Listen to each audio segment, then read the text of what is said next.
When you're reporting today off the narrative, part of the strategy of those who don't want you to know the facts that they want to hide is to label you a partisan, hoping that it peels off at least 50% of the audience. And it is somewhat effective. If they can get people to see everything through a political lens, even when it's not political, then they're ahead of the game. Sharyl Attkisson is a 5-time Emmy Award-winning investigative journalist and host of Full Measure. When it comes to health, our government has been guilty of making policy based on narratives that it wants to push, which ultimately, I think, are driven by money interests rather than by facts and statistics. For years, she's been tracking the rise of censorship, biased fact-checkers, and narrative-enforcing journalism. How does she see things today and the release of the new documents on the Trump-Russia investigation? Will Robert F. Kennedy Jr. and the Trump administration be able to fulfill their campaign promises to reform the various health-related agencies? They have a million ways to slow walk and to stop and to controversialize and to leak to try to make things not happen. So that's the thing they're up against. This is American Thought Leaders, and I'm Yanya Kellick. Sharyl Attkisson, such a pleasure to have you back on American Thought Leaders. Good to be here. We already knew 5 years ago, I mean, just a little shy of 5 years ago, that this Trump-Russia collusion story was false, and we knew that broadly, yet even as we speak, new documents are being declassified and unearthed. Yeah, I think that there is probably valuable evidence to be found in the annals of all of the intelligence reviews and the information that we weren't able to see in emails and so on. But the notion that this is some new discovery kind of strikes me as a little odd because we were talking about this years ago. I think it was well proven with documentation we had at the time, almost contemporaneously, that the Russia thing was a hoax.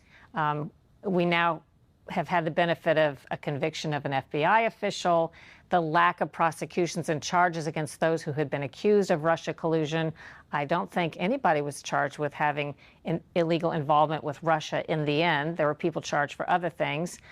We know Carter Page, the Trump associate who was improperly wiretapped by the FBI multiple times on the basis, at least in part, of a falsified document from the FBI, was never charged with anything, and they were supposedly wiretapping him on the basis that he was most likely, they had to convince a judge, a Russian spy that was doing all of these evil things. Of course, he was never charged. Well, and he was actually a CIA asset. That was what the falsification was. They said he wasn't. One of the things they hid, meaning the FBI, that they hid from the judge, who probably would have not allowed a wiretap in this circumstance, was that he had worked and turned evidence in the past for our government intel agencies and reminded them of that when they started to accuse him of these things and before the wiretaps became public. And yet in the wiretap application, this was not, information was withheld and not provided. He was probably the closest semi-legitimate looking wiretap they could get to President Trump because he could have communication with somebody who would communicate with Trump. And under the very loose rules the intelligence community allows itself to operate under, if they can't wiretap Trump directly, which a judge probably would not have approved, they can wiretap someone close to him if they can get approval under the auspices of some, Russia collusion. And then that entitles them to listen in on all the conversations that person has with people 3 hops away, meaning anyone who talks to him they can listen to, anyone who talks to those people they can listen to, and anyone who talks to those people. So pretty much one wiretap is getting you access to a pretty big population of the United States when you play it out. And most certainly President Trump would have been in that orbit. So one thing also that strikes me, in your book Slanted, you talk about the narrative, and I'm going to get you to explain to me again what the narrative is as you looked at it back then. But I hadn't fully realized at the time that we were in the midst of an even more powerful narrative being created around COVID, right? As we were doing this interview and we were talking about all these other grand narratives that had been created up to then. I mean, just your thoughts here. Well, I was becoming aware of the narratives during COVID, but only with the benefit of hindsight have I feel like I've been able to piece together exactly what the narrative was supposed to be and who would be behind it. I had some thoughts and theories early on, and I wasn't sure. Again, I think in hindsight, we know there was a very strong pharmaceutical vaccine industry narrative. that was driven through government and through media in a way that took hold like few things I've seen. And then, as you know, they enforced it with the heavy hand of censorship. So for those who weren't going to buy it or who were going to question it, then censorship was the answer, to controversialize them or make sure they couldn't express themselves or that their words would not be shared and amplified on social media where so many people were going for their information. So what is the narrative, as we're going to discuss it further today? Interesting question, because people might define it different ways.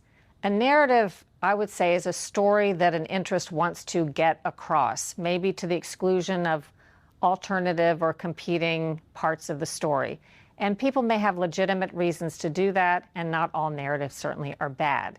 But what we've seen, how it's being used in the media, and what I saw at CBS News when I first started to hear this word and apply it to what was happening to me, is that entities on the outside with vested interests, typically money interests, quite frankly, in enforcing or furthering certain narratives, have ways to get, under the tent in newsrooms and amid information platforms where they can put out narratives to the exclusion of everything else. And too often we saw in recent years untrue narratives, a story about something that is not only just not complete or maybe pushing towards something that they're advocating for, but is completely false in nature that you're not entitled to question. And you can sense a narrative, I like to say, when you start to see that you're looking at all different kinds of news coverage and information, but they tend to be starting to use the same words, the same information, taking the same viewpoints, ruling out opposing views rather than giving you opposing facts, which is what you should be able to weigh as a consumer of news. And they tend to be going to the same sources, even when the sources have been proven wrong in the past. And I think those are all really good clues that you're getting a narrative pushed by some powerful interest. The media used to be, I thought, we were the great equalizer. The news, those of us who work in it, might expect that political figures wouldn't always be honest about their goals, and that corporate and other political interests might want to not give pure information because they're trying to look out for their own interests. But we in the press were supposed to be there so that we could hold their feet to the fire, provide other information, unearth facts they didn't want you to know. And pretty soon, though, we got swept into this system of narratives and propaganda, making us, I think today, not all of us, but making a great deal of the media, little more than propaganda tools used as a tool to deliver the narrative, unthinkingly in most cases, and no longer playing that role that we used to play, sort of the watchdog and the independent arbiters. How much of the media ecosystem do you think today functions in that way? It would be hard for me to estimate because I'm not sort of an expert in new media and all the new things being developed. Among the traditional media, I would say that's a large percentage that has been co-opted and transformed into what I would say is more of a tool. Not just to deliver narratives, but have you noticed, I noticed this maybe about a decade ago, the major publications, the print publications on the national level and the networks, they're reporting news for each other many times. They're reporting inside political baseball that fights with one another. Maybe one political actor will say some inside baseball story in the Washington Post, and pretty soon there's a response from someone you never heard of or people out there never heard of, but they're answering back in the New York Times, and these are all billed as exclusives and very important stories that don't matter at all to people who live outside of New York and Washington, D.C., but that's turning into a lot of our coverage today. The way the new model of the traditional media just looks nothing like what the old model was. Now, there is a sizable new thing out there. We're talking about Substack. We're talking about people who aren't, I would say maybe they're quasi-journalists. They're doing some journalism, but it's full of opinion. It may be somewhat partisan, but they're unearthing good facts many times. I don't know how big that is, and I haven't looked at data or research on how many people are relying on those sources instead of what we might call the traditional media. But I think more people are discovering and turning to the alternative sources. But I learned some years ago that when you're reporting today off the narrative, part of the strategy of those who don't want you to know the facts that they want to hide is to label you a partisan, hoping that it peels off at least 50% of the audience. And it is somewhat effective if they can get people to see everything through a political lens, even when it's not political, and then discount, at least half the people discount the thing they see as harmful to their agenda, then they're ahead of the game. And I think that's what's happened. And I kind of accept that. Sharyl, one quick sec. We're going to take a break. And folks, we're going to be right back. And we're back with Sharyl Attkisson, investigative reporter and host of Full Measure. Having done hundreds of interviews now related to COVID, I'm convinced that so many things we got wrong, to the point where even if you were to statistically, sort of randomly make decisions, I think there was more decisions that were made that were wrong than would randomly have appeared if you just made policy randomly. It's a bizarre reality. And I think this whole situation of censorship and dialing up certain narratives, dialing down certain narratives, making certain ideas, basically unthinkable, unspeakable, Lord Voldemort type things, the combination of that led to this really bizarre reality where we just did so many things wrong. Indeed. And I think, like you say, that was more by design than by accident, because the random nature would look a lot different if it was just something that happened naturally. I point to, in my latest book, Follow the Science, I have a chapter of CDC mistakes, and I'm talking about data and statistical errors that they should never have made, this top health agency in the world. And all of them that I could find happened on one side of the equation: to make COVID look more dangerous than it was, to make it look like it was worse for kids than it was and more dangerous, and or to make COVID vaccines look more necessary and effective and safer than they were. We're talking about statistical errors that go 1,000 times wrong, just some horribly bad math gone wrong that happened to go or be published at a time that was advantageous to the narrative of pushing the vaccines right before there would be a mistake saying COVID was very deadly for children that wouldn't be corrected at the time, and this was right before they decided to recommend COVID vaccines for children. I don't think those are coincidences, because, as you said, there are too many of them going one way. And let's even assume, in CDC's case, that they were all accidents, then that agency on that alone needs to be overhauled from top to bottom if they have scientists and researchers that are publishing so much bad information. Making policy based on narrative instead of legitimate information. Just comment on that for me for a moment. When it comes to health, that's the first thing that comes to mind. Our government has been guilty of making policy based on narratives that it wants to push, which ultimately, I think, are driven by money interests rather than by facts and statistics. Someone pointed out to me the other day that the statements that appear on most of the government public health websites, such as CDC, are not peer-reviewed, are not analyzed for factual accuracy, and there is so much misinformation on these sites. Even as they may argue somebody else's information shouldn't be believed because there's not enough science behind it. They're making the biggest mistakes on their sites. I like to point to the redefinition of the word vaccine that happened. I was able to trace overnight, because you could tell by looking at the Wayback Machine, which I use, an internet tool online, that the definition read very traditionally until a certain point in time, about the time they really wanted to dispel the criticism because the COVID vaccines weren't working. People were still getting sick despite the promise that they wouldn't. People were still transmitting COVID despite the promise that they wouldn't early on. And so the definition had to change, it seems to me, because it no longer meets the definition what was published of a vaccine if it can't prevent disease or prevent transmission. So overnight, you can see one date it said one thing, and the next date, the definition of COVID now fits, COVID vaccine, this thing everybody's taking that doesn't really work in terms of a traditional vaccine. It now says it just acts on the immunity. It's very vague and general. It doesn't say it has to prevent the disease. It doesn't say it has to prevent transmission. And I think about how the entire definition of something that's existed for 200 years can be changed overnight by a person or a group unseen to us without so much as a public discussion, a debate, or a vote. And think about that. That's currently on CDC's website. Let's jump to, what's happened at HHS, because You've been covering health, I mean, starting at CBS for better part of 30 years, and you've been covering it well, and I've really appreciated your work greatly. How do you view what's happening over there? I've not only been covering health issues, but government corruption, government bureaucracy, all kinds of political issues. And to me, I've never seen anything this big in terms of the reforms that are happening and being discussed among the government agencies. I know they're not big enough for a lot of people. I know it's too much for some people who didn't want to see these kinds of changes.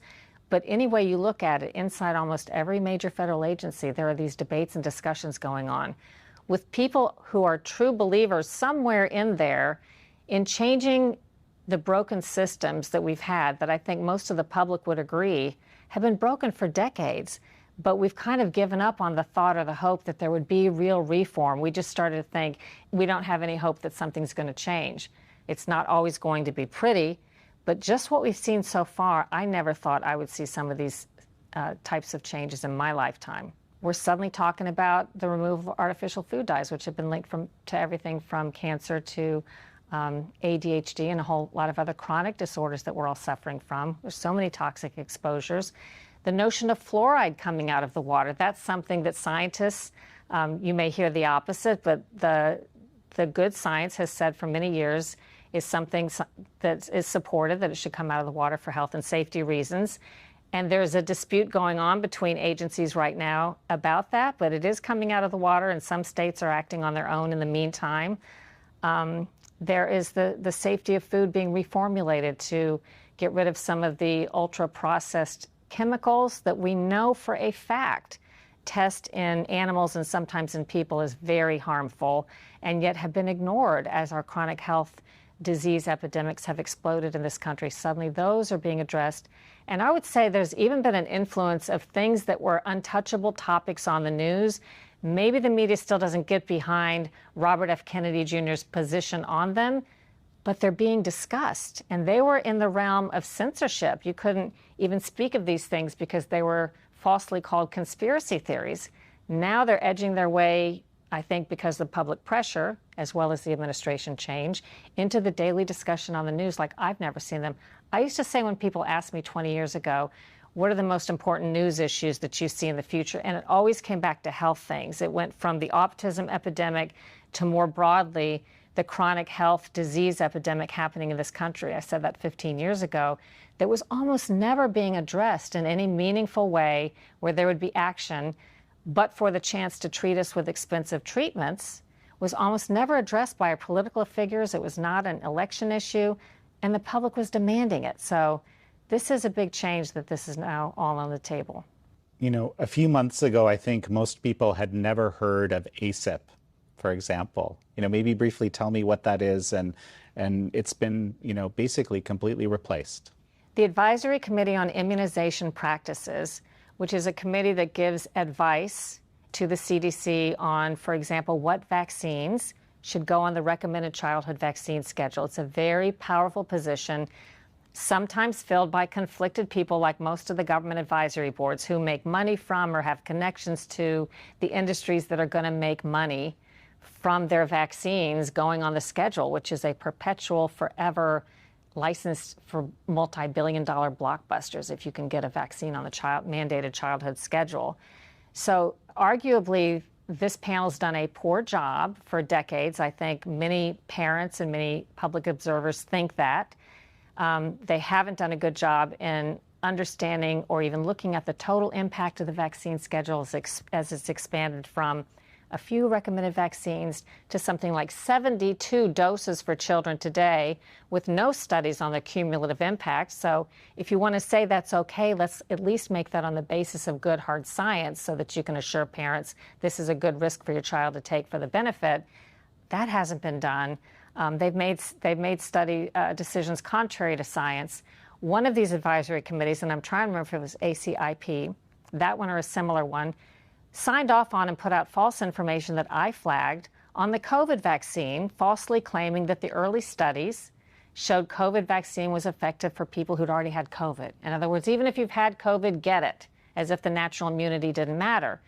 That was not said or found by the studies, quite the opposite early on. And yet this false information was being pushed out, signed off by all the committee members who either didn't read the studies like I did or read it and signed the false information. Either way, that's grounds to fire all of them, in my view. And CDC stood behind and refused to correct this information, even though it was flagged by a member of Congress for a matter of weeks and weeks. And even when they were forced to correct it on the website, there's a lot of false information on the government websites, they did the correction in such a way that it was hard to understand that they'd made a mistake, and it tended to sort of aim people toward the misinformation even after the correction. So a clean sweep of these people who've been working in this corrupt system that puts out misinformation and disinformation, I think is called for, and a positive development. But obviously those who wanted the status quo and who think things have worked very well for them the past few decades, if not for the American public, they don't like this clean sweep or this idea that all of these things are going to be reformed, or that the childhood vaccination schedule is going to get an examination like it's probably never had before for the first time under this administration. In the 30 years that you've been looking at government bureaucracy and, health more broadly, as a journalist, how common is this level of change? I've never seen anything like it. When change has been discussed, it's very small. It's within the realm of what the bureaucracy wants and accepts for you to talk about.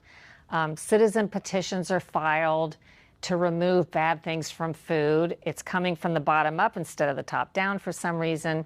Those petitions languish for years. Suddenly there's a pace of change and discussion that I've never seen before. And frankly, just putting these issues on the table, regardless of what gets done, we've already seen some action, is something different that I just didn't think I would see in my reporting career. What about the other agencies? Similar things seem to be happening in the big federal agencies. There are high expectations among those who supported President Trump that there would be reforms, of course, in the Education Department and EPA and all the big agencies. And I think to varying degrees, they are all trying. It's my understanding that most of them are working within the framework of a continuing bureaucracy that does not want them to make big changes. And that's always been a sticking point. When President Trump, during his first term, came in, he had people very close to him that were intervening in his agenda that did not really want to accomplish it.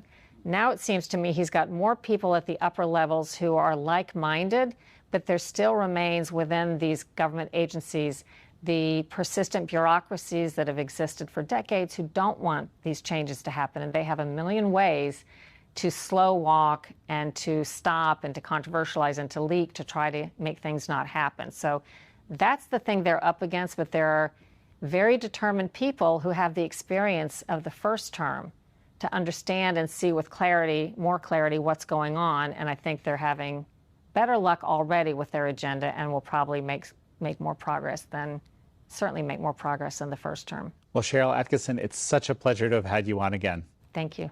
Thank you all for joining Sharyl Attkisson and me on this episode of American Thought Leaders. I'm your host, Jan Jekielek.